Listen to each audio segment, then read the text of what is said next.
اللہ تبارک و تعالی نے اپنا کلام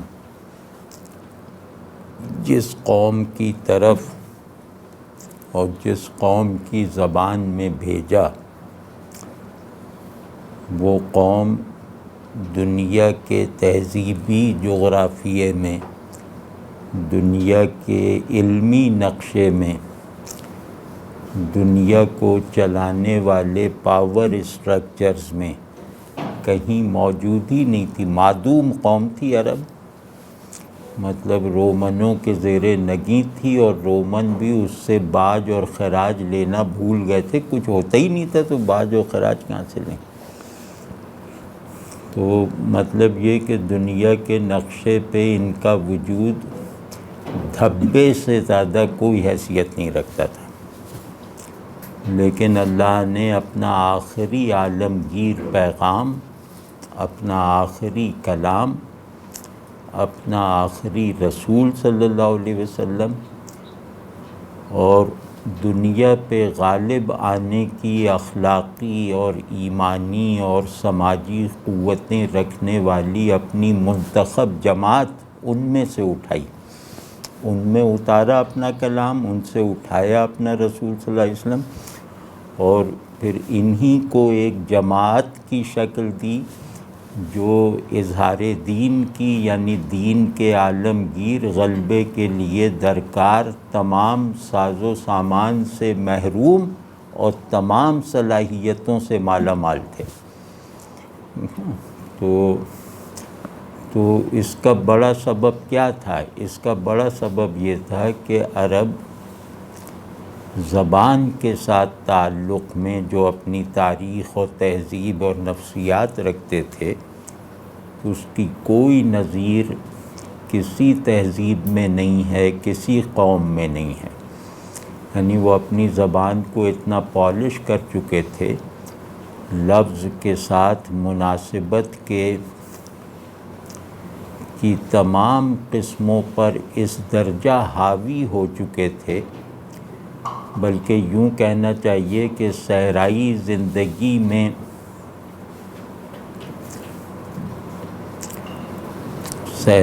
زندگی کو رہنے کے لائق بنانے کے لیے انہوں نے الفاظ کو اپنے خیموں کی شکل دی۔ یعنی لفظ کے ساتھ تعلق نے انہیں اس قابل بنایا کہ ایک بنجر اور سپاٹ صحرائی زندگی حب وطن کے ساتھ، حب قوم کے ساتھ اور تسکین خاطر کے ساتھ گزار سکیں۔ یہ صرف زبان سے ان کا تعلق تھا، اور زبان سے ایسا تعلق انسانی تاریخ میں بے نظیر ہے، اس کی کوئی مثال نہیں کہ وہ زبان لکھی ہوئی نہ پڑھ سکنے والا اور اس زبان کو نہ لکھ سکنے والا بھی اس زبان کا متبحر عالم تھا۔ اس زبان میں زباں دانی کی اعلیٰ سطح پر تھا۔ تو ان پڑھوں کی قوم میں، یعنی جہاں 99% لکھنا پڑھنا نہ جانتے ہوں، 99% سے بھی زیادہ، تو ان میں اللہ نے اپنا آخری پیغام جو عالمگیر ہے، اپنا آخری رسول صلی اللہ علیہ وسلم جو عالمگیر پیغام کے حامل ہیں، ان کو اٹھایا، مبعوث فرمایا، اپنا کلام نازل فرمایا۔ تو اس کے پیچھے ہمیں سمجھ میں آ سکنے والی وجہوں میں سے سب سے بڑی وجہ عربوں کی زباں دانی تھی، اور اپنی صحیح اور غلط اقدار پر جانثاری اور ثابت قدمی کے ساتھ اٹل رہنے والا جذبہ تھا۔ تو مطلب ان کی حد سے بڑھی ہوئی قبائلیت منفی پہلوؤں سے تو ظاہر ہے، لیکن اس میں کچھ مثبت عناصر بھی تھے۔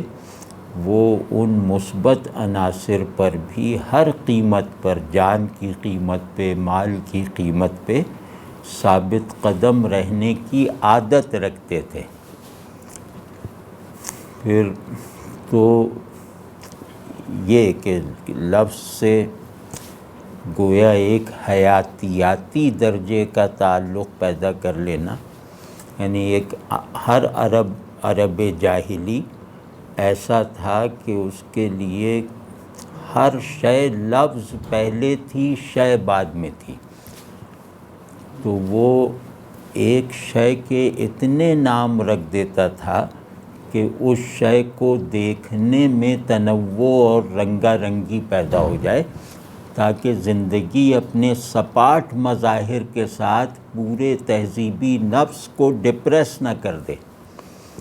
تو انہوں نے اپنی تہذیبی نفسیات کو ڈپریشن سے، اپنے سپاٹ پیش منظر کو لفظ کے ساتھ ذوقی مناسبت اور اس کی تہداری سے کمپنسیٹ کیا، اور انہوں نے اپنے باہر موجود دنیا کو ملفوظ کر کے قابل بود و باش بنایا، یعنی اس کو لفظ میں ڈھال کر مکمل کیا اور اسے رہنے اور محبت کرنے کے لائق بنایا۔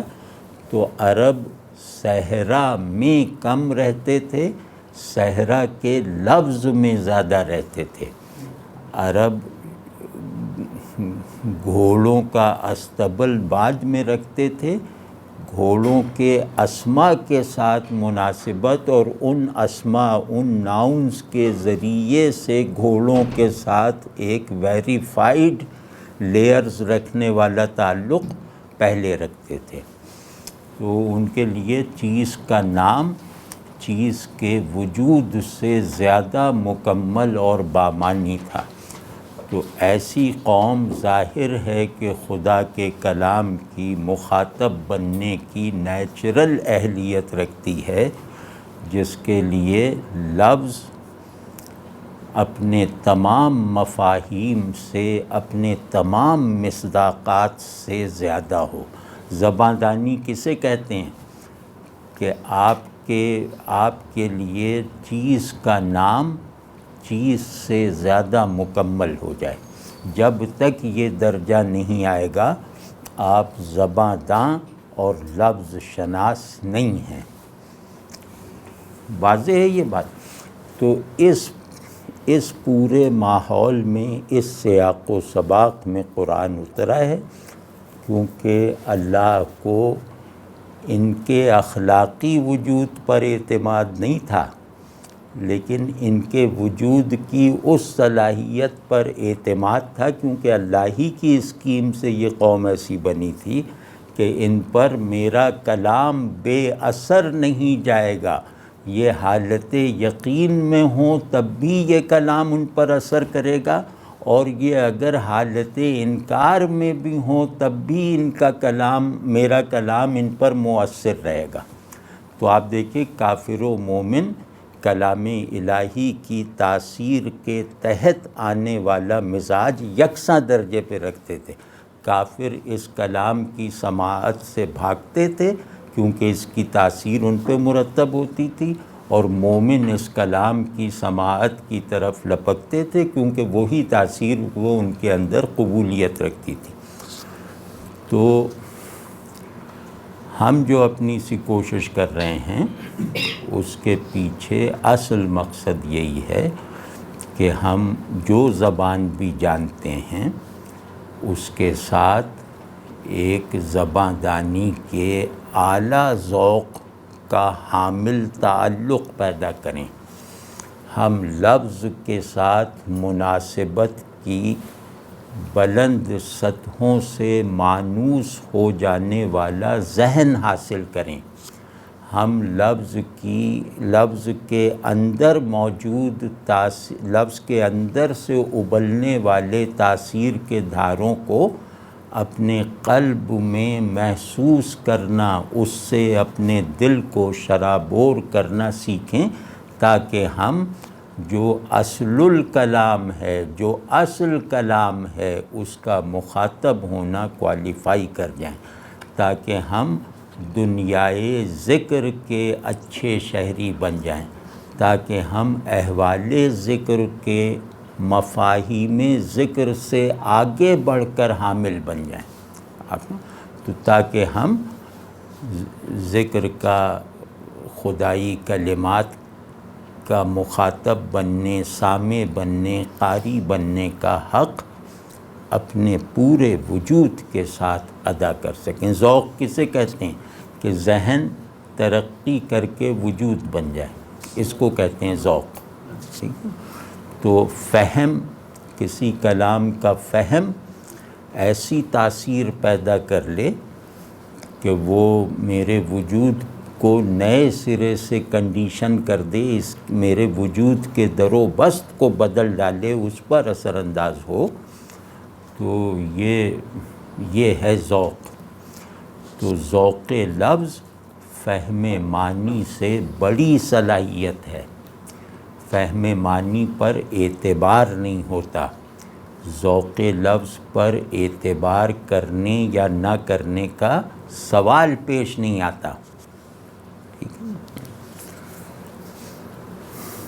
کہ اب یہ آگ کوہ طور کی ہے یا اسٹیل مل کی بلاسٹ فرنس کی ہے، تو اب ان کی لوکیشن متعین کرنے میں میں تذبذب اور شبہ کا شکار ہو سکتا ہوں کسی بھی آگ کو دیکھ کر، لیکن یہ کہ ہاتھ ڈال دوں گا تو مجھے اس امتیاز کی ضرورت نہیں ہے کہ یہ طور کی آگ ہے یا بھٹی کی آگ ہے۔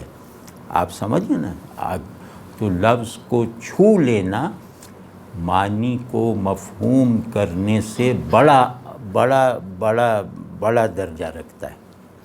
تو اس کے لیے یہ سب ہم کر رہے ہیں، اور جس طرح اس پروسیس میں شریک ہیں، اس طرح اس مقصد میں بھی شریک بنیں اور اس کو کام میں لائیں۔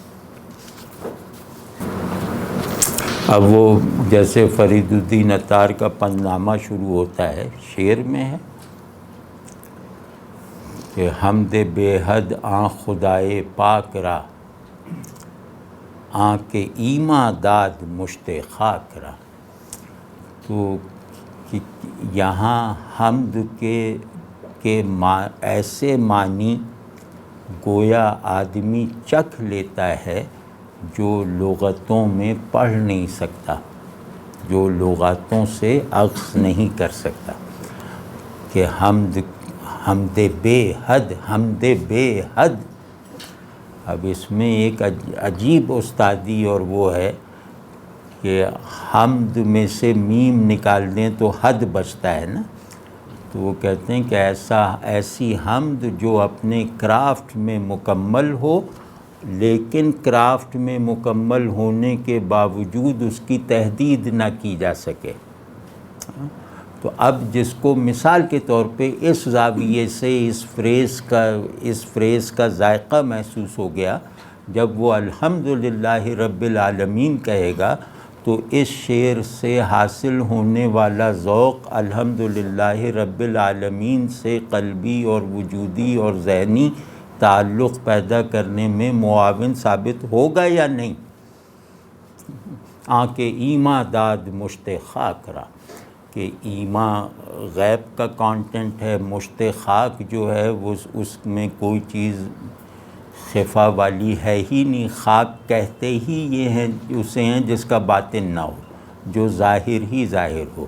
تو مشت خاک میں کیا سر ہو سکتا ہے؟ مٹھی بھر مٹی میں کون سی حقیقت اور راز ہو سکتا ہے؟ کہتے ہیں اس نے ایمان، یعنی اس نے اپنے غیبی راز کو مٹھی بھر مٹی کو امانت کے طور پر سونپ دیا، مٹھی بھر مٹی کو اس قابل سمجھا کہ جس سر کو، جس باطن کو، جس غیب کو آسمان اور زمین نہیں سہار سکتے تھے، وہ اس نے مشت خاک کو ودیعت کر دیا، اس پر ایسا اعتبار کیا۔ تو اب یہ پوزیشننگ جو آ جائے کہ غیب آسمان میں سمائی نہیں رکھتا، مشت خاک کو اس کا امین بنایا گیا، تو یہ مطلب ذہن میں آتے ہی حمد میں ایک ذہنی اور اخلاقی اور ذوقی گہرائی پیدا ہوگی یا نہیں ہوگی؟ اب یہ شعر کام آئے گا یا نہیں آئے گا؟ اب وہ جیسے شام کی دعاؤں میں ہے، پڑھا کریں یہ جس کو دنیاوی زندگی آسان اور آخرت میں مغفرت اپنی درکار ہو، وہ 2 دعائیں صبح شام پڑھا کرے اور اس کو اپنا ایسا ورد بنائے جس میں ناغہ نہ ہو، کیونکہ یہ رسول اللہ صلی اللہ علیہ وسلم کی تعلیم فرمودہ ہیں کہ اللہم عافنی فی بدنی، اللہم عافنی فی سمعی، اللہم عافنی فی بصری، لا الہ الا انت۔ تو اب اس میں جو عافیت طلب کی گئی ہے بدن کے لیے، آنکھ کے لیے، کان کے لیے، آنکھ کے لیے، اس میں عافیت کے معنی آپ سمجھ ہی نہیں سکتے جب تک لفظ تک ادبی دسترس نہ ہو۔ آپ سمجھ ہی نہیں سکتے، آپ لاکھ کشاف پڑھائیں، لاکھ لسان العرب دیکھائیں، آپ سمجھ ہی نہیں سکتے اس لفظ کو اس وقت تک جب تک آپ کا لسانی ذوق تخلیقی ادب اور شعر سے بنا ہوا نہ ہو۔ عافیت کہتے ہیں جسم کی اس راحت کو جس سے روح بھی تسکین پائے۔ عموماً روح جو ہے وہ جسمانی راحت سے شرماتی ہے، جسم میں ایک گھٹیا پن ہوتا ہے نا، تو کہتے ہیں کہ میرے جسم کو ایسی راحت میں رکھ کہ روح بھی اس سے تسکین پائے، میری مٹی کو اس سائے میں رکھ جو تیری رحمت کا سایہ ہے، ٹھیک ہے نا؟ تو تیری رحمت کا سایہ مٹی پہ بھی پڑے تو بھی وہ آسمانوں کے لیے بھی موجب تسکین اور باعث فخر ہوتا ہے نا۔ تو تیری شفقت اگر میرے جسم پر، میرے نظام جسمانی کو حفاظت اور سلامتی کے ساتھ رکھتی ہے، راحت کے ساتھ رکھتی ہے، تو تیری رحمت کی نسبت سے حاصل ہونے والی یہ جسمانی طمانینت روحانی اطمینان کا باعث بھی بنتی ہے۔ جبھی کہا کہ لا الہ الا انت، تو ہی الہ ہے، تیرے سوا کوئی الہ نہیں ہے، کیونکہ الہ وہ ہے جو دینے میں روح اور جسم اور پست و بلند اور ناقص و کامل سب کا احاطہ کر لیتا ہے۔ آپ سمجھیں الہ کسے کہتے ہیں؟ جس کے آگے نبی بھی محتاج، جس کے آگے فاسق بھی محتاج۔ تو جب وہ دیتا ہے تو اس کا کمال بخشش فخر الانبیاء اور ادنی الادانی میں فرق نہیں کرتا، اس کی دینے کی شان ایک جیسی ہے۔ سمجھ رہے ہیں نا آپ؟ تو اس کو تو یہ اور اللہم انی اعوذ بک من الکفر والفقر، اللہم انی اعوذ بک من عذاب القبر، لا الہ الا انت، یہ 2 دعائیں ضرور پڑھا کریں۔ اب اعوذ بک یہ تعوذ کیسے سمجھو گے؟ اگر اس لفظ کا ذوق نہیں ہے، تمہارے اندر ذوق زباں شناسی نہیں ہے، تو تعوذ کو کیسے سمجھو گے؟ تعوذ کہتے ہیں کہ بچے کا ڈر کے ماں سے چمٹ جانا۔ تو اگر تمہیں اس لفظ کے اس مادے کی خبر نہیں ہے اور اس مادے کی خبر ہو جانے کے باوجود اس حال کا تجربہ نہیں ہے، تو تم اس کے 15 16 17 20 25 مفاہیم رٹ لوگے تو بھی اس سے یہ اللہم انی اعوذ بک کا جو کلمہ ہے جو اپنے مالک کے حضور میں عرض کر رہے ہو، اس کی کیفیت کیسے پیدا کرو گے، اس کی حالت کیسے محسوس کرو گے؟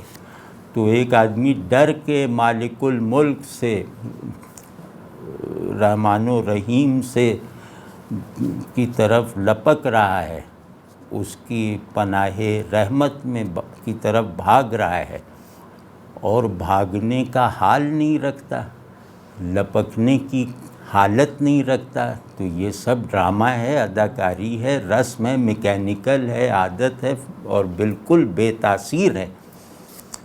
تو اپنے دین کو اس کے لفظی کانٹینٹس کے ساتھ اگر اپنے اندر زندہ رکھنا چاہتے ہو تو لفظوں کی وقت کرنا سیکھو، لفظوں سے تعلق پیدا کرنا سیکھو، زبان سے تعلق میں اپنی سطح کو روز بلند سے بلند تر کرنے کی کوششوں میں لگے رہا کرو۔ تو اس ضروری مقصد کو حاصل کرنے کے لیے شاعری پڑھنا ضروری ہے، تو اس لیے ہم پڑھتے ہیں۔ ہم کوئی شاعری سے ہدایت لینے کے لیے، شاعری سے جو ہے وہ انسانی نفس کے تزکیے کا کام لینے کے لیے اس لیے نہیں پڑھتے۔ ہم شاعری سے اپنی ایک ایسی ضرورت پوری کرنے میں مدد لیتے ہیں جس ضرورت کو شاعری خود پورا نہیں کر سکتی۔ سمجھ گئے نا آپ؟ یہ ہے سارا مقصد۔ تو جناب مدنی صاحب پہ اب انشاءاللہ 2 نشستیں کریں گے، 2 نشستوں میں اس کو مکمل کرنے کی کوشش کریں گے۔ تو آج ان کی غزلوں میں سے کچھ چند منتخب چیزیں دیکھ لیتے ہیں، تو اس سے پتہ چل جائے گا کہ ان کی غزل گوئی کی طرز اور ڈھب اور مزاج کیا ہے۔ اگلی نشست میں اللہ نے چاہا تو ان کی نظموں کا، کچھ منتخب نظموں کا مطالعہ اور تجزیہ کرنے کی کوشش کریں گے۔ تو مدنی صاحب غزل ہو یا نظم، غزل میں ذرا زیادہ واضح طریقے سے بعض اعتبارات سے غالب کی روایت کے شاعر ہیں۔ ایک یہ کہ لفظ کو نامانوس طریقے سے غیر روایتی انداز سے استعمال کرنا، اور لفظ میں گہرائی سے زیادہ چستی کو اہمیت دینا۔ یعنی بعض لوگ چاہتے ہیں کہ وہ ان کے اظہار میں گہرائی ہو، بعض لوگ چاہتے ہیں ان کے اظہار سے ان کی قدرت کلام کنوے ہو، اور ہر لفظ جو ہے وہ شعر میں ایک چست و چالاک کردار کا وہ کی ذمہ داری نبھائے۔ تو غالب لفظ کو چستی اور روانی سے استعمال کرتا ہے، نامانوس الفاظ کو بھی چست کر کے اور رواں کر کے استعمال کرتا ہے۔ غالب کے یہاں لفظوں میں گہرائی کم ہوتی ہے۔ تو ایک تو یہ کہ مدنی صاحب کے یہاں بھی ہے کہ نامانوس سے لفظوں کو چستی اور روانی سے صرف کرنا، یہ غالب کا ایک اثر ہے۔ اور غالب کا یہ اثر اقبال کے کرافٹ پر بھی ہے۔ تو دوسرا جو غالب کا اثر ہے، جس میں ہم کہہ سکتے ہیں کہ جدید شاعروں میں سب سے کامیاب غالب کے اس اثر کو قبول کرنے میں عزیز حامد مدنی ہیں، وہ ہے پیچیدہ تخیل۔ یعنی پیچیدہ تخیل کہہ دینا کافی نہیں ہے۔ پیچیدہ تخیل کا مطلب یہ ہے کہ ذہن سے بننے والی، اظہار پانے والی ایسی تصاویر جو سپاٹ نہ ہوں اور جن میں سارے رنگ آپس میں گتھم گتھا ہوں، اور جس میں مناظر جیسے ایک دوسرے پر اوور لیپ کر رہے ہوں، اس تصویر کے تمام اجزاء کا ربط و ضبط اور توازن روایتی اور رسمی نہیں ہے۔ مثال کے طور پہ سورج کو مغرب سے نکلتا ہوا کوئی دکھا دے تو اس نے گویا ایک پیچیدہ منظر تخلیق کیا۔ اگر وہ ستاروں کو زمین پہ گرا ہوا تصویر کر دے تو گویا اس نے ایک پیچیدہ تصویر ایجاد کی ہے۔ تو یہ امیج میکنگ میں پیچیدگی پیدا کرنا، اس کا بانی اور خاتم غالب ہے۔ تو اس کے مناظر بہت پیچیدہ ہوتے ہیں، بہت بڑے ہوتے ہیں اور پیچیدہ ہوتے ہیں۔ تو بہت بڑے ہونے کی وجہ سے زیادہ تر خارج میں ہوتے ہیں۔ یعنی غالب کے مناظر کی پیچیدگی آنکھ کے لیے ہے، ذہن کے لیے نہیں ہے، ٹھیک ہے نا؟ کیونکہ وہ منظر سارا کا سارا باہر نظر آ رہا ہے، اندر کی منظر کشی نہیں کرتا غالب، سارا منظر باہر دکھاتا ہے کہ غم نہیں ہوتا، اب ہے کیفیت کا شعر، لیکن اس کو بھی مصور کیا ہے خارج میں لا کر کہ غم نہیں ہوتا ہے آزادوں کو بیش از یک نفس، برق سے کرتے ہیں روشن شمع ماتم خانہ ہم۔ اب برق، شمع، ماتم خانہ، یہ سب باہر ہے، ٹھیک ہے، کہ ہر قدم دور یہ منزل ہے نمایاں مجھ سے، میری رفتار سے بھاگے ہے بیاباں مجھ سے۔ اب یہ انتہائی سبجیکٹیو اور سر ریئلسٹک معنی اور حالت کا شعر ہے، لیکن اس انتہائی غیر عقلی یا عقل کے لیے نامانوس اور ذہن کے لیے بالکل اجنبی مفہوم کو انہوں نے تصویر بالکل خارج میں کیا ہے۔ تو غالب اردو شاعری کا سب سے بڑا آبجیکٹیفائر ہے، وہ اندر پیدا ہو جانے والی پیچیدگیوں کو ان میں اضافہ کر کے خارج میں برپا کر کے دکھانے کا ماسٹر ہے، ٹھیک ہے نا، اس میں غالب کے علاوہ کوئی بھی نہیں ہے۔ تو غالب کی ہر تصویر باہر ہے، یعنی اکثر تصویریں باہر ہیں، اور باہر ایسی ہیں کہ ذہن کو بھی غوطہ دے دیتی ہیں، آنکھوں کو بھی چندھیا دیتی ہیں، دل کو بھی گویا ایک کشمکش میں مبتلا کر دیتی ہیں۔ تو غالب کی یہ روایت آگے چل کے آنکھوں کی روایت بن گئی۔ ابھی پیچھے میں نے ایک جملہ کہا تھا، اس میں ترمیم کر رہا ہوں کہ غالب کی بنائی ہوئی تصویر پہلا مسئلہ آنکھوں کے لیے ہے، لیکن اس کی پیچیدگی کی لپیٹ میں ذہن اور احساسات سب آ جاتے ہیں، ٹھیک ہے نا۔ اب اگر وہ پیچھے کچھ اس سے مختلف بات ہے تو اس کو ٹھیک کر لیے جائے۔ منظر پیچیدہ ہو اور خارج میں ہو، تخیل میں چیزیں اپنے معمول کے ربط ضبط کے برعکس اپنے معمول کے سیاق و سباق سے کٹ کے آپس میں گڈمڈ ہو جائیں، اور ایک دوسرے میں اس طرح کا غیر معمولی کشاکش پر مبنی جو نظام تعلق ہے، وہ پیدا تو ظاہر ہے سبجیکٹ میں ہوا ہے، اندر ہوا ہے، لیکن اس کو خارج میں ریفلیکٹ کر دینا یہ بہت بڑا کمال ہے، اور تخیل کا ایک طرح سے تخیل کی کرامت ہے۔ تو تخیل سبجیکٹ کو آبجیکٹیفائی کرنا یہ بہت بڑا کام ہے اظہار کا۔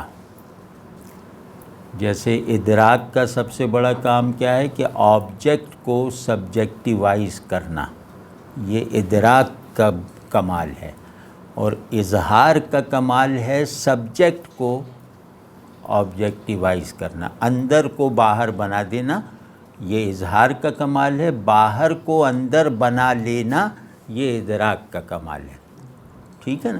دیکھنے والا منظر کو اپنا حصہ بنا لے یہ ادراک کا کمال ہے، اور دکھانے والا منظر کو جو ہے وہ اندر سے بے نیاز کر دے یہ اظہار کا کمال ہے، ٹھیک ہے نا۔ تو مطلب اندر سے بڑا منظر بنا کے دکھا دو تو تم کامل الاظہار ہو، باہر کے بنے بنائے منظر کو چھوٹا کر دو، اس کو اپنے اندر سمیٹ کر، تو یہ ادراک کا کمال ہے۔ ادراک شے پر غالب ہونا ہے، اور اظہار ادراک کو آبجیکٹ بنانا ہے، مطلب آبجیکٹیفائی کرنا۔ تو خیر، تو غالب کے لیے بھی یہ دو اینگلز جو ہیں غالب کو سمجھنے اور اپریشیٹ کرنے میں مدد دیں گے۔ تو یہ جو باتیں جس اسکیل پر ہم نے کی ہیں اس اسکیل پر تو مدنی صاحب نہیں پوری کرتے، لیکن غالب کی یہی روایت پیچیدہ تخیل اور آبجیکٹیفیکیشن آف سبجیکٹ والی روایت یہ ان کے یہاں نظر آتی ہے۔ اب دیکھیے جیسے پہلے ہی شعر جو ہے کہ نظر میں سلسلہ روشنی یہ فردا سے، پہلی بات آپ نے نوٹ کی کہ یہ پورا فریز پہلی مرتبہ استعمال ہوا ہے، یعنی یہ فریز ایسا ہے کہ آپ چاہے محقق نہ ہوں، چاہے آپ نے پچھلی اردو شاعری کا احاطہ نہ کر رکھا ہو، اس کے باوجود آپ ایک محققانہ اعتماد سے کہہ سکتے ہیں کہ یہ ترکیب پہلی مرتبہ استعمال ہوئی ہے۔ تو اب یہ استعمال کرنے والے کی قدرت ہے نا کہ وہ اپنی ترکیب یعنی فریز کو آپ کے لیے بالکل یقینی بنا دے کہ اس سے پہلے یہ ہوئی نہیں ہوگی، کیونکہ یہ اردو شاعری کا جتنا مزاج اور اردو میں الفاظ کے در و بست کو جوڑ کر ترکیبیں بنانے کا جیسا نظام ہم عادی ہیں، یہ اس سے الگ ہے۔ تو اب میں یہ نہیں مطلب میں اس بات کو یقین سے کہہ سکتا ہوں یہ پورے علم کے بغیر کہ سلسلہ روشنی یہ فردہ یہ ترکیب مدنی صاحب سے پہلے آپ نہیں دکھا سکیں گے، ٹھیک؟ تو یہ بڑی بات ہوتی ہے نا۔ نظر میں سلسلہ روشنی یہ فردہ سے ہوئے ہیں تاب افق کچھ سواد پیدا سے۔ اب بالکل غالب جیسا رنگ ہے نا، فردہ، سودا، سواد، افق، یہ سب غالب کی بہت پیٹ وہ ہیں اصطلاحیں۔ تو فردہ پہ غالب کا کوئی اچھا شعر سنائیے۔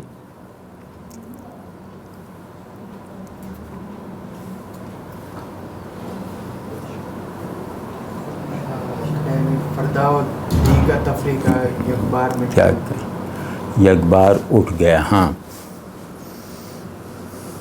ہاں مٹ گیا، ہاں وہ کل گئے کہ ہم پہ قیامت گزر گئی۔ تم کل گئے کہ ہم پہ قیامت گزر، فردہ و دی کا تفرقہ یک بار مٹ گیا، تم کل گئے کہ ہم پہ قیامت گزر گئی۔ تو خیر، تو اب پہلے اس کو ذرا سا نثر کے قریب لا کے دیکھ لیں تاکہ اس منظر کی پیچیدگی واضح ہو۔ اب یہ تو آپ دیکھ رہے ہیں نا کہ سارا منظر خارج میں ہے، روشنی، سلسلہ، فردہ، افق، سواد، پیدا یعنی ظاہر، یہ ساری چیزیں باہر ہو رہی ہیں۔ تو خود نظر کا ہدف باہر ہے، یہ نظر دروں بین والی نہیں ہے، آفاق بین نظر ہے۔ بھائی ایک اس میں ابھی غلطی ہو گئی ہے، آج غلطیاں زیادہ ہو رہی ہیں۔ میں اس کو پھر سے کہتا ہوں کہ نظر میں سلسلہ روشنی یہ فردہ سے، تو یہاں سلسلہ روشنی فردہ باہر محسوس ہوتا ہے نظر کے اندر، یعنی میرا ادراک جس واقعے کا ادراک ہوتا ہے وہ واقعہ وجود میں بعد میں آتا ہے، ادراک میں پہلے آتا ہے۔ یہ ایک پوری تھیوری آف نالج ہے۔ جیسے اقبال نے کہا نا، اقبال نے بہت چستی سے کہا کہ حادثہ وہ جو ابھی پردہ افلاک میں ہے، عکس اس کا میرے آئینہ ادراک میں ہے، ٹھیک ہے کہ لیکن اب یہ فلسفیانہ بات ہو جائے گی، اس طرف ہم نہیں جاتے۔ تو کہہ یہ رہے ہیں کہ میرے نظر میں میری بینائی چیزوں کے دکھائی دینے والے اس سخت گیر زمانی نظام کی پابند نہ ہونے کی وجہ سے اس زمانی جکڑ بندی سے آزاد ہو کر اس زمانی نظم کو چلانے والے سورسز پر بھی پڑتی ہے۔ تو اس وجہ سے میں اس کے آنے والے کل کو آج دیکھ لیتا ہوں، اس کا مستقبل میرا حال بصارت ہے، ٹھیک ہے نا۔ تو کہہ رہے ہیں نظر میں ایک سلسلہ روشنی یہ فردہ ہے، میری آنکھ جو ہے وہ حال سے بے نیاز ہو کر مستقبل کے آج اور کل کے تسلسل کو دیکھ رہی ہے۔ میری آنکھ مستقبل کے ہر دن میں طلوع ہونے والے سورج کو دیکھ رہی ہے، یہ سلسلہ روشنی یہ فردہ ہے۔ تو ہوئے ہیں، اب یہ تو ایک منظر ہو گیا، یہ اس کی بنیاد ہے۔ ہوئے ہیں تاب افق کچھ سواد پیدا سے. اب یہ ایکسٹرنلائزیشن ہے جس کو میں کہہ رہا تھا کہ آبجیکٹیفیکیشن، اس کے لیے زیادہ صحیح لفظ ہے ایکسٹرنلائزیشن آف سبجیکٹ، یعنی کہ چیزوں کو خارج میں لے آنا، خارجی بنا دینا، ایکسٹرنلائز کر دینا. تو کہہ رہے ہیں کہ نظر میں روشنی فردہ کا پورا جو سلسلہ چل رہا ہے، نظر میں مستقبل کے سورج کی آمد و رفت کا جو پورا زندہ ریکارڈ رکھا ہوا ہے، وہ ریفلیکٹ ہو کر اس ظاہر میں نظر آنے والے افق کی گنجائش طلوع میں اضافہ کر رہا ہے. یہ جو مطلع باہر موجود ہے جس سے روز کا سورج ظاہر ہوتا ہے، اس مطلع کے حدود میں، سمائی میں، ظرف میں اضافہ کر رہا ہے تاکہ یہ جو سورج 100 سال بعد آنا ہے، اس سورج کو بھی اپنے اندر سے اظہار دینے کے قابل ہو جائے. یعنی میرا مستقبل کا ایکسپیرینس حال میں یہ لیاقت اور قابلیت پیدا کر رہا ہے کہ وہ مستقبل کو اپنے بطن میں نمو دینے کی قوت پیدا کر لے. یہ بڑے پیچیدہ معنی ہیں اور منظر بہت پیچیدہ ہے.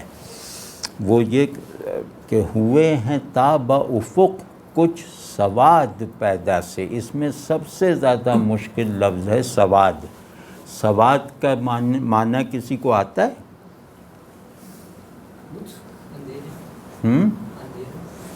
ہاں، اندھیرا، سیاہی تو اس کا ایک مطلب ہے.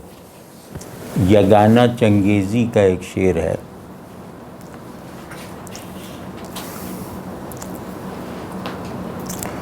دھواں سا جب نظر آیا سواد منزل کا، دھواں سا جب نظر آیا سواد منزل کا، نگاہ شوق سے آگے تھا قافلہ دل کا. تو یہاں سواد کہتے ہیں دھندلے کنارے کو، دھندلے مضافات کو جو کلیئر نہ ہوں لیکن ان کے دھندلے پن کے باوجود اس لوکیشن کا پتہ چل جائے. جیسے صحرا کے سفر میں کھجوروں کے جھنڈ اگر دھندلی حالت میں نظر آ جائیں تو وہ نخلستان کا سواد ہیں. تو سواد کہتے ہیں دھندلے کناروں، دھندلے مضافات کو جو جن سے جو نظر آ رہا ہے وہ یقینی ہے، واضح نہیں. بس یہ پہچان ہے سواد کی کہ سواد میں جو دھندلا دھندلا نظر آ رہا ہے وہ قریب جائیں گے تو وہی نکلے گا. تو لیکن یہ کہ ابھی جب تک میں اسے سواد کہہ رہا ہوں اس وقت تک میں اس پہ یقین تو رکھتا ہوں لیکن اس کا وہ مجھ پر پوری طرح واضح نہیں ہے. ٹھیک، تو اب یہ کہہ رہے ہیں کہ ہوئے ہیں تاب افق کچھ سواد پیدا سے.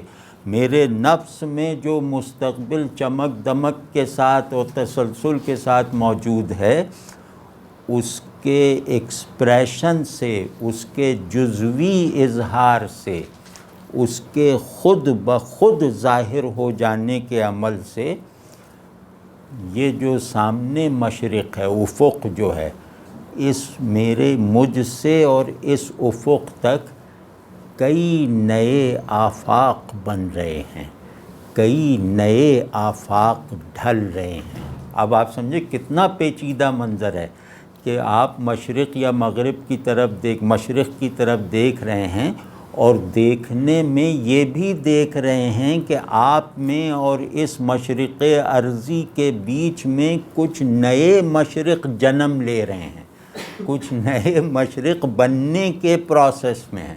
تو کہہ رہے ہیں کہ سبجیکٹ میں مستقبل واضح ہے، ایکسٹیریئرائز ہونے کا مرحلہ اس کا ابھی چل رہا ہے.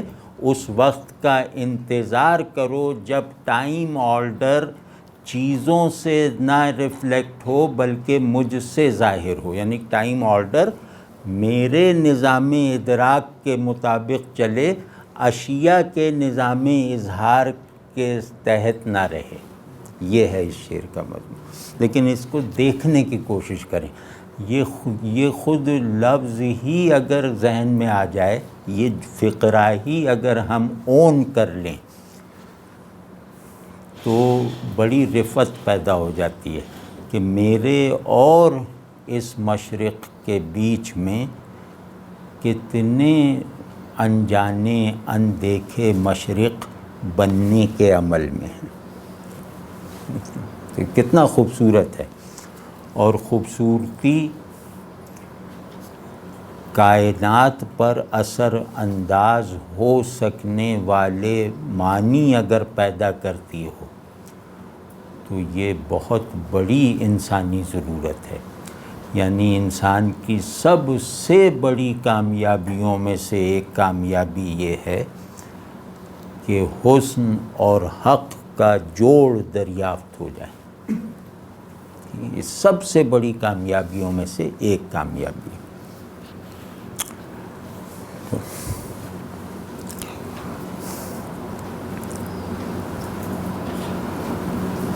ایک اور پوری غزل نہیں پڑھ رہا، 2 شعر بتا رہا ہوں کہ ایک اور موج بلا کا سرود غرقابی، ایک اور موج بلا کا سرود غرقابی، میرا سفینہ غم چاہتا ہے دریا سے. اچھا، مطلب میں پیدا سے کا مطلب ہے ظاہر سے. پیدا بمانی ظاہر ہے، اور پیدا بمانی تخلیق بھی ہو سکتا ہے. تخلیق ہو رہے ہیں، ظاہر ہو رہے ہیں افق. تو ایک اور موج بلا کا سرود غرقابی، اس کی آواز کو بھی دیکھیں، اس کی کیفیت کو بھی دیکھیں، اور منظر اور نظارے منظر سے پیدا ہونے والے احساس کو ایک دوسرے میں مدغم ہوتے ہوئے بھی دیکھیں کہ ایک اور یعنی میری کشتی غم دریائے آفات کے سمندر میں چلی جا رہی ہے. منظر یہ ہے کہ آفات کا ایک سمندر ہے جس میں میری کشتی غم بہہ رہی ہے. تو اس میں میرا سفینہ غم یہ چاہتا ہے آفات کے سمندر سے کہ تم نے جتنا مجھے غرقاب غم کرنا تھا کیا اتنی ہی تمہاری قوت تھی کہ میرے غم کی کشتی کو ایسے جزر و مد میں لا کر بس تھم جاؤ؟ بلکہ میرے سفینہ غم کے مطالبات ایسے ہیں، میرے سفینہ غم کے رواں رہنے کی ضروریات ایسی ہیں کہ یہ بلاؤں کے جس سمندر میں بہہ رہا ہے وہ سمندر اس کی روانی کے اسباب فراہم نہیں کر سکتا. یعنی دنیائے غم میری ضرورت غم کی تکمیل نہیں کر سکتی. یہ بہت انسان کی دنیا سے ٹرانسینڈنس کا بہت خوبصورت اظہار ہے کہ دنیا میرے خوش ہونے کے سبب کے طور پر بھی ناکافی ہے اور میرے غمگین ہونے کی وجہ کی حیثیت سے بھی ادھوری ہے. تو اب خوبصورتی کیا ہے کہ میرا سفینہ غم دریائے مصائب سے یہ مطالبہ کر رہا. دریا فارسی میں سمندر کو کہتے ہیں کہ دریائے مصائب سے، بحر مصائب سے یہ مطالبہ کر رہا ہے کہ کوئی ایسی مصیبت بھیج جو مجھے ڈوبنے کے تجربے سے آشنا کر دے، جو تیرے بنائی ہوئی غم کی سچویشنز کو میرے المیہ کا قید خانہ بنانے کے قابل ہو. میرا المیہ تیرے بنائے ہوئے حدود غم سے ہمیشہ ماورا ہے. ٹھیک ہے نا؟ یہ اچھا نہیں ہے؟ تو اللہ ہمیں ایسا حال نصیب فرمائے کہ ہماری خوشی اور غم دنیا کے ساتھ ٹرانسینڈنس کی نسبت رکھیں. سفینہ غم پہ فیض نے بہت خوبصورتی میں فیض زیادہ ہیں اس شعر سے، لیکن معنی میں کم ہے۔ فیض کی کامیابی ہے حسن تراشی میں، ناکامی ہے حسن کو بامانی بنانے میں۔ تو مدنی صاحب کے ہاں یہ مسئلہ نہیں ہے، ان کے ہاں جو چیز حسین ہے وہی حقیقی ہے، جو چیز حقیقی ہے وہ بہت حسین ہے۔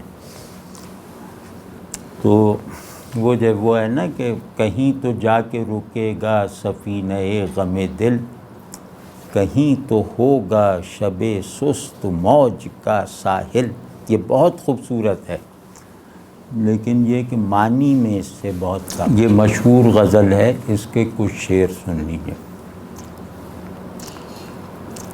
بس یا مدنی صاحب کو آپ جدید شاعروں میں بہت ممتاز، منفرد اور بڑا شاعر مان لیں تو وہ اس ساری کوششوں کا پھل ہے۔ افسوس کہ وہ ہماری نااہلی سے تقریباً گمنام رہے، کہ سب پیچ و تاب شوق کے طوفان تھم گئے، سب پیچ و تاب شوق کے طوفان تھم گئے، وہ زلف کھل گئی تو ہواؤں کے خم گئے۔ اب یہ کیسی انتہاؤں کو ملایا ہے، کیسا علت و معلول پیدا کیا ہے۔ حسن تعلیل فن شعر میں ایک بڑا وصف ہے کہ کسی چیز کے ہونے کا کوئی خوبصورت اور انوکھا سبب نکال لینا، ٹھیک۔ جیسے حسن تعلیل کا بیڑا غرق لکھنوی شاعروں نے کیا، وہ ویسے مثال دیتا ہوں تو اس سے زیادہ سمجھ میں آ جائے گا کہ حسن تعلیل کہتے کسے ہیں۔ حسن تعلیل یعنی beautified causation, causation based on beauty, یہ حسن تعلیل ہے۔ تو یعنی کہ جمالیاتی واقعات کے جمالیاتی اسباب۔ تو ایک لکھنوی شاعر کا شعر ہے جو سوء تعلیل کی مثال ہے، لیکن حسن تعلیل سمجھانے میں بہترین ہے۔ یعنی روشنی کو سمجھنا ہو تو اندھیرا دیکھ لو تو سمجھ جاؤ گے، تو اسی طرح حسن تعلیل کو سمجھنا ہو تو اس بیکار تعلیل کو دیکھیے کہ دیکھ لیتی جو ادھر ٹوٹ نہ جاتے تیرے ہاتھ۔ یہ دو واقعات ہیں نا، ادھر دیکھنا اور ہاتھ ٹوٹ جانا، ان کا کیا ربط ہے؟ دیکھ لیتی جو ادھر ٹوٹ نہ جاتے تیرے ہاتھ، لیلا اتنا تو نہ تھا پردے محمل بھاری۔ تو اب یہ بہت ہی بدصورت ہے، لیکن یہ کہ اس سے اب آپ سمجھ گئے کہ کوئی سمجھ میں آ سکنے والے واقعے کو کی جمالیاتی وجہ بتا دینا یہ حسن تعلیل ہے، اور ایسی وجہ بتا دینا جس وجہ کی اس عمومی واقعے سے نسبت پہلے دریافت نہ ہوئی ہو، یہ حسن تعلیل ہے۔ اور وہ وجہ صحیح یا غلط ہونے کی طرف ذہن نہ جائے، اس وجہ میں خوبصورتی اتنی ہو کہ وہ واقعہ بھی ایک جمالیاتی معنویت اور تاثیر اختیار کر لے، ٹھیک ہے نا۔ تو اس میں یہ کہ وہ زلف کھل گئی تو ہواؤں کے خم گئے۔ اب زلف کا کھلنا اور ہواؤں کے خم کا جانا، ان میں کوئی واقعاتی جوڑ نہیں ہے، کوئی روٹین کا ربط نہیں ہے، یہ حسن تعلیل ہے۔ کہ واقعہ کیا ہوا کہ ہواؤں کے خم گئے، ہوائیں جو یوں ٹیڑھی میڑھی چل رہی تھیں وہ ہواؤں کی رفتار ہموار ہو گئی اس زلف کے کھل جانے سے، یعنی اس زلف کے نہ کھلنے، اس زلف کے اندر پیچیدگی پیدا ہو جانے سے گویا اس کائنات کا نظام جمال تتر بتر ہو چکا تھا۔ تو جب اس زلف نے پیچیدگی چھوڑی تو نظام جمال اور ان کے ایجنٹس میں جو ایک غلط روی اور انتشار پیدا ہو گیا تھا وہ دور ہو گیا. کیا کہنا. تو سب پیچ و تاب شوق کے طوفان تھم گئے. اس میں مین کیریکٹر ہے اس کی زلفوں کا کھل جانا. جیسے اسی مضمون کو غالب نے باندھا ہے، زلف کے کھل جانے کو ہر مسئلے کا حل بتانا. انہوں نے یہی کیا نا کہ اس کی زلف کے کھل جانے کو ہر مسئلے کا حل بنا دیا کہ نیند اس کی ہے، دماغ اس کا ہے، راتیں اس کی ہیں، جس کے شانوں پر تیری زلفیں پریشاں ہو گئیں. پریشاں ہونے کا مطلب کھل جانا. یہ جس غزل کا شعر ہے وہ اردو غزلوں میں بہترین 4-5 غزلوں میں سے ہے غالب کی. تو پیچ و تاب شوق کسے کہتے ہیں؟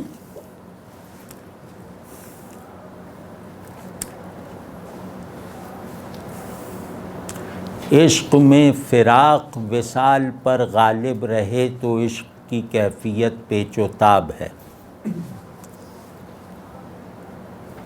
محبوب کا اندیکھا پن اس کی جھلکیوں پر غلبہ پالے تو دیکھنے والے عاشق کا حال پیچ و تاب ہے.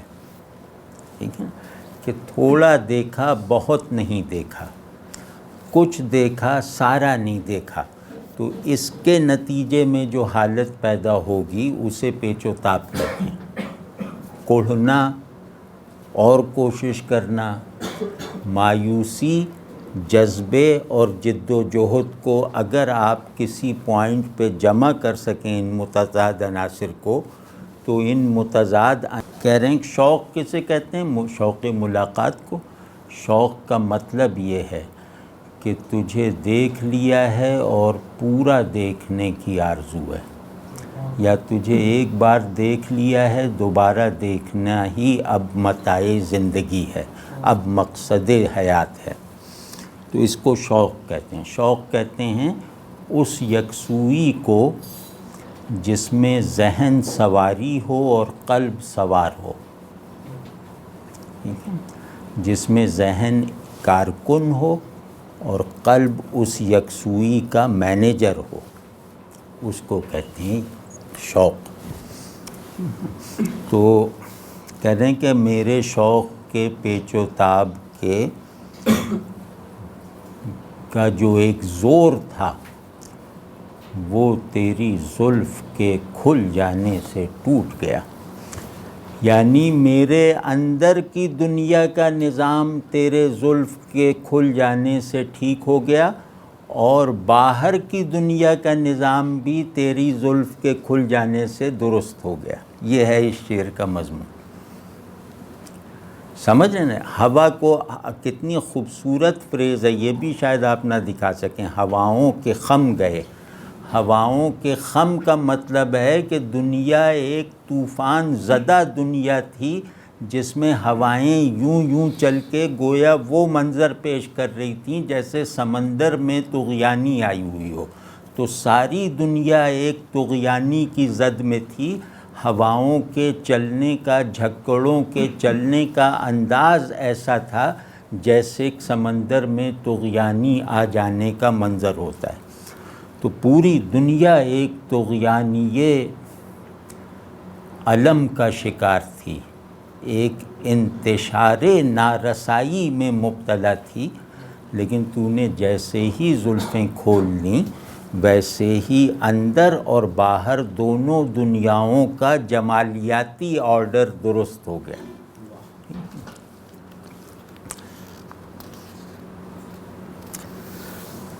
اب ایک شعر ہے بالکل احساس، اور اس میں معنی کی تہذاری نہیں ہے لیکن خوبصورتی اور نفاست احساس، اور جن لوگوں کو اس طرح کے تجربات ہوں ان کے تجربات میں اس طرح کے شعروں سے مزید گہرائی پیدا ہو جاتی. تجربہ میرا ہے، کسی کے بیان سے اس تجربے کی حالت میں مزید تہیں اور گہرائیاں پیدا ہو جائیں تو وہ اس اظہار کا کمال سمجھا جائے گا نا. تو جو چیز بھی آپ کے احساسات میں اضافے، ترمیم یا مزید گہرائیاں پیدا کرنے کا سبب بن جائے، وہ اظہار بہت قیمتی اظہار ہوتا ہے، چاہے اس کا ذہن سے، خیالات سے، تصورات و افکار سے تعلق نہ ہو۔ تو احساسات پہ اثر انداز ہونا بھی اتنی ہی بڑی قدرت کلام ہے جتنا کہ خیالات کو متاثر کرنے کی قوت ہوتی ہے۔ تو یہ اب احساسات میں دیکھیے، جس کا بھی جو تجربہ ہے، اس طرح کا اگر کسی کا کوئی تجربہ ہے تو اس شعر کے بعد اس تجربے میں کسی نئی تہ اور گہرائی کا اضافہ ہو جائے گا کہ اب جن کے غم کا تیرا تبسم ہے پردہ دار، اب جن کے غم کا، اب کتنا خوبصورت ہو گیا کہ ایک وہ ماضی بعید ہو گیا، ماضی مطلق ہو گیا۔ اب سے پہلے جو ہے وہ ماضی استمراری نہیں ہے، ماضی مطلق ہے، یعنی ہو چکا پر ٹھپ ہو گیا سب، ٹھیک ہے نا؟ یعنی ایک دور انسانیت گزر گیا، ایک دور وجود گزر گیا، اب ٹھیک ہے نا؟ اب نیا نظام شروع ہو رہا ہے۔ تو یہ اب اتنا فائنل انداز میں استعمال کرنے کی مثالیں کم ملیں گی کہ اب جن کے غم کا تیرا تبسم ہے پردہ دار، آخر وہ کون تھے کہ بمشگان نم گئے۔ کہ محبوب سے کہہ رہے ہیں، محبوب روایتی محبوب وہی ہوتا ہے نا جس کے کئی طالب اور عاشق ہوں، اور ان میں کبھی عاشقوں میں رقابت کا رشتہ ہو، کبھی ہم نشینی کا تعلق ہو، رقابت ضروری نہیں ہے، ٹھیک ہے؟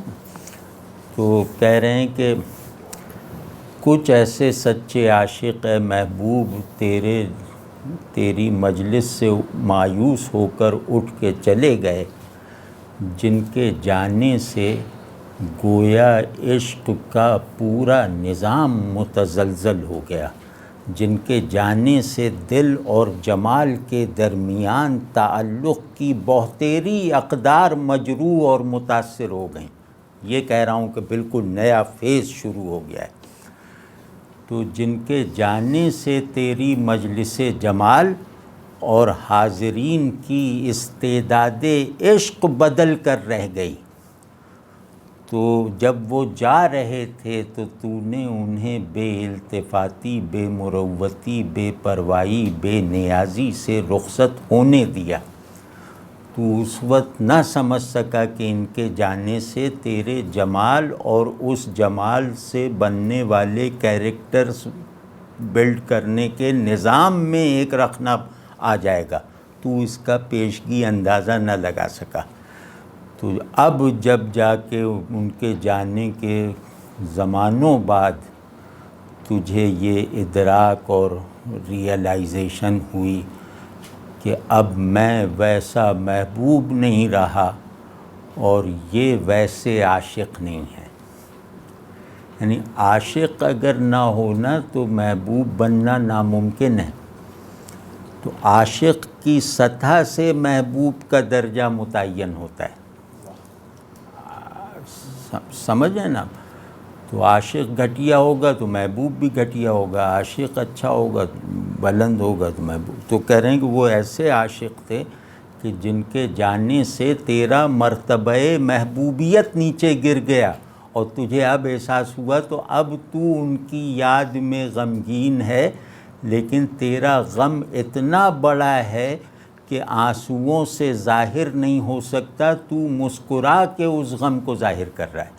یعنی بڑے غم کے لیے آنسو کم ہوتے ہیں، مسکراہٹ زیادہ مناسب میڈیم ہے بڑے غم کو بیان کرنے کا۔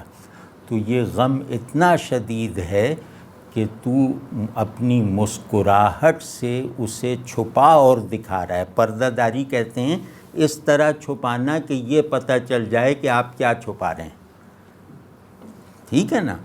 تو کہہ رہے ہیں اب جن کے غم کا تیرا تبسم، اب جن کے غم کو ذو معنیین طریقے سے استعمال کیا ہے۔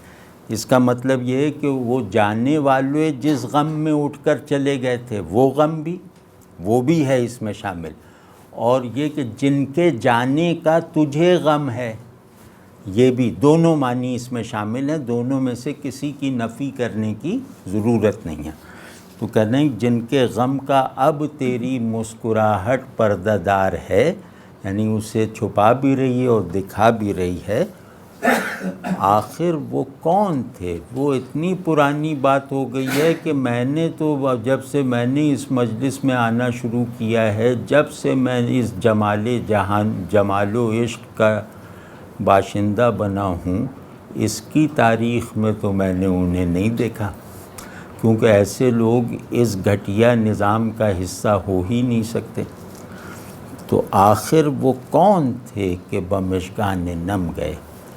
تو وہ کون لوگ تھے جو تیری مجلس سے آبدیدہ ہو کر رخصت ہوئے؟ مشگان نم، نم پلکیں، آنسوؤں سے نم پلکیں جس میں آنسو رک جائیں، رخسار پہ نہ گریں، ڈھلکیں نہ۔ تو اس میں بڑی قدرت کلام ہے کہ غم محبوب کے لیے اس کا ایکسپریشن تبسم ہے، عاشق کے لیے اس کا ایکسپریشن ادھورا آنسو ہے۔ تبسم کہتے ہیں ادھوری ہنسی کو، مژگان نم کہتے ہیں ادھورے آنسو کو۔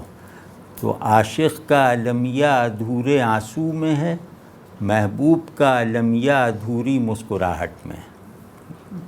اب یہ سب اس کے آرائشی عناصر ہیں۔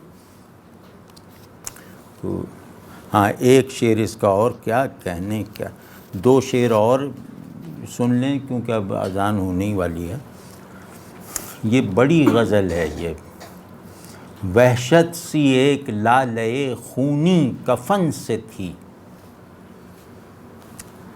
وحشت سی ایک لالے خونی کفن سے تھی، اب کہ بہار آئی تو سمجھو کہ ہم گئے۔ کیا کہنا اس کو دیکھ، کیا کہنا، کیا کہنا۔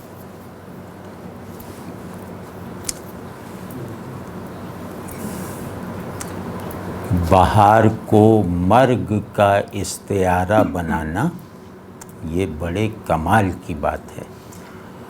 بہار ادنا درجے کی زندگی کو حسن سے متعلق رکھتی ہے اور اعلیٰ درجے کی زندگی کا دروازہ کھولتی ہے اس ادنا سطح کو چھوڑ کر۔